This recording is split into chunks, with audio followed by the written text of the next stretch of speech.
Hola y bienvenido.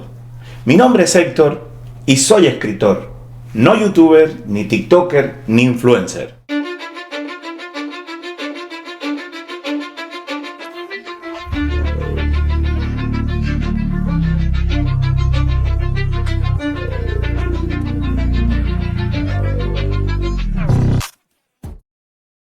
Hola y bienvenido.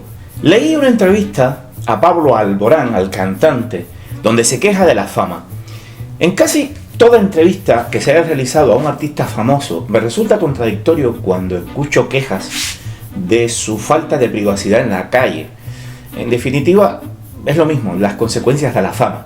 Si alguien escoge ser artista, sabe que su trabajo es para los demás, que aquellos que consumen lo que hace son el más variopinto universo que pueda imaginar, y que va desde el tímido admirador que jamás se acerca hasta el fanático obtuso que cree tener derecho sobre el creador por haber comprado su disco o su libro.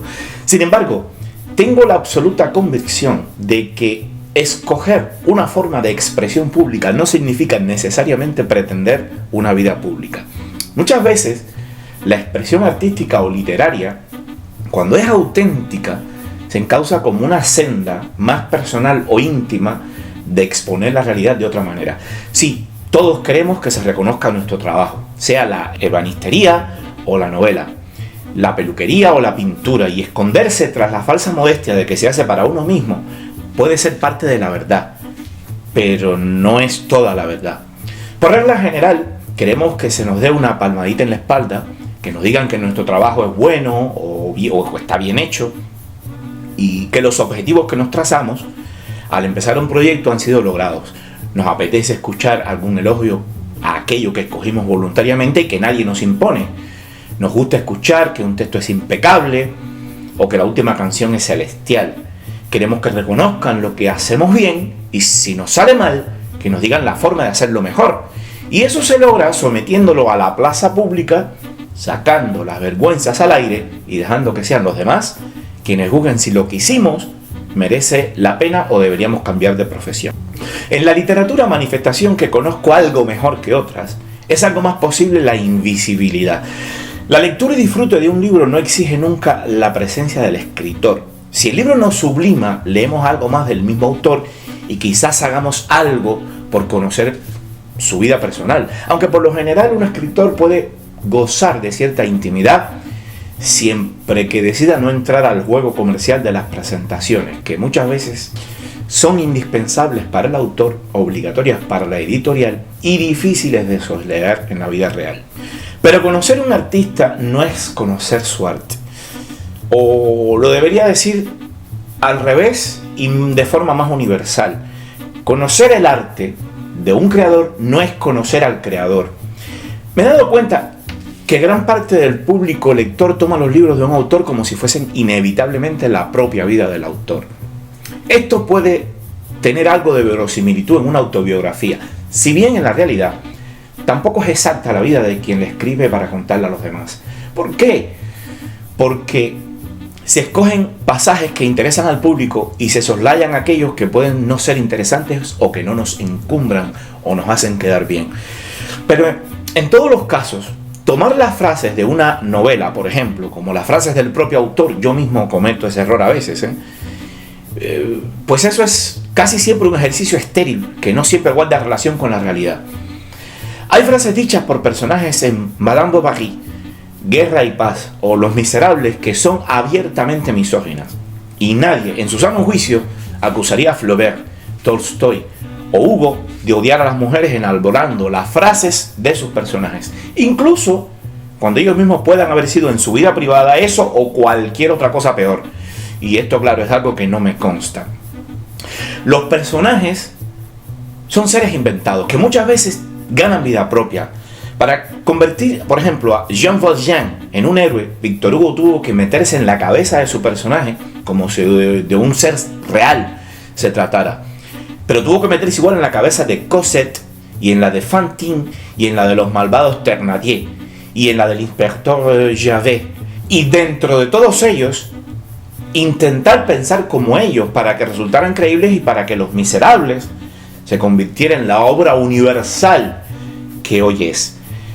Es verdad que todos los personajes creados por la misma mano terminan teniendo algo de su creador. A fin de cuentas, entre la vivencia y la observación, el artista termina poniendo algo de sí mismo, incluso en los personajes que menos se le parecen.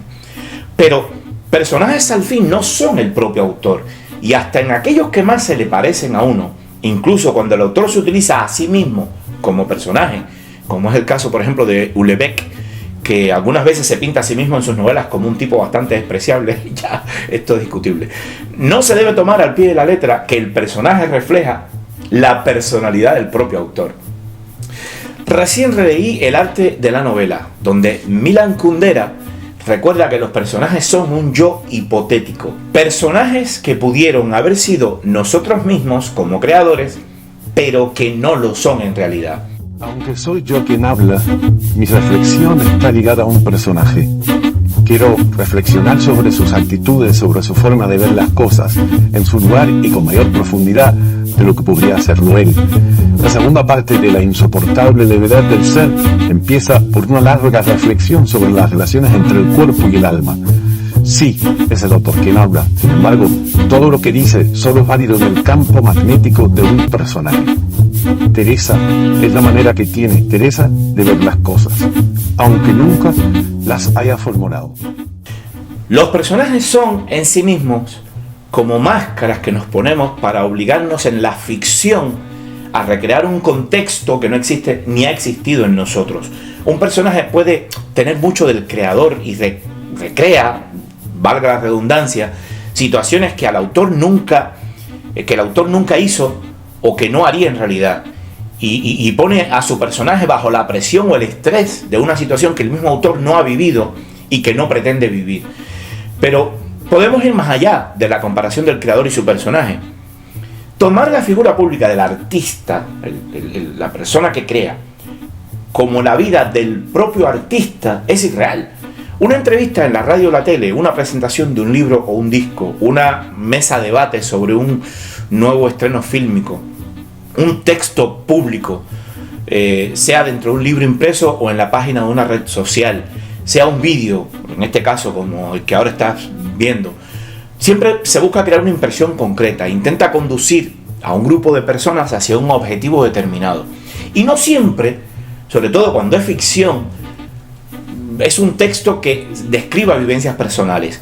Pero sé que todo esto, que digo, no sirve de nada.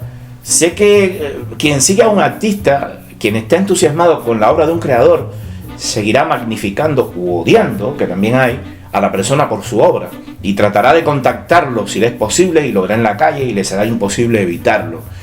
Porque a veces nos emocionan cosas que no que no sabemos por qué lo hacen y que no podemos evadir también. Y queremos saber por qué nos emocionan como lectores, oyentes o espectadores. Y como creadores también queremos contarlo, necesitamos hacerlo saber a alguien y si es quien nos lo ha provocado, mejor.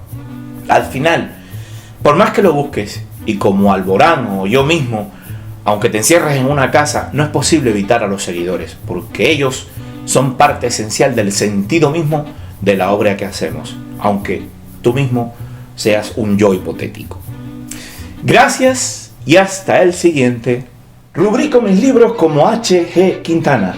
Con la misma firma podéis encontrarme en redes. Escribo novelas y ensayos donde me concentro en las técnicas creativas de la literatura y el cine. La opción más recomendable para apoyar mi trabajo es comprando alguno de mis libros en Amazon, Apple Books, Barnes & Noble, LifeNac y librerías y múltiples tiendas de internet. También puedes suscribirte a Real y Ficción y dar me gusta a estos vídeos. Puedes escribirme a contacto@realificcion.com para colaborar o simplemente comentarme algo. No te pierdas los nuevos proyectos. Gracias y hasta el siguiente.